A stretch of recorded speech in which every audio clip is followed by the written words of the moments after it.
इंसाफ तो हो इंसाफ कहे इमरान खान। जो चली है अब तहरीक ये होगा ठीक ये प्यारा पाकिस्तान। दिल में हो नीयत साफ तो हो इंसाफ कहे इमरान खान। जो चली है अब तहरीक ये होगा ठीक ये प्यारा पाकिस्तान। कायद का था फरमान, कायद का था फरमान है पाकिस्तान फलाही मुमलिकत। हुए लीडर जब बेईमान किया नुकसान बुलाकर आकबत। ओ कायद का था फरमान है पाकिस्तान फलाही मुमलिकत।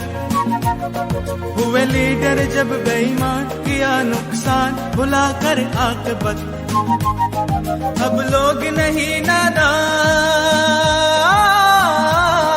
अब लोग नहीं नादान गए सब जान कहे इमरान खान।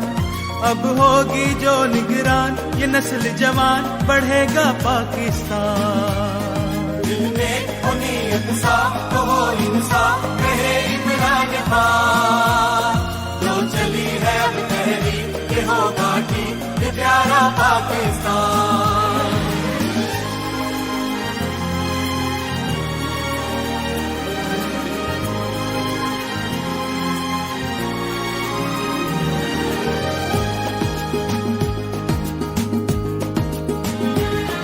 इंसाफ जो हो बुनियाद,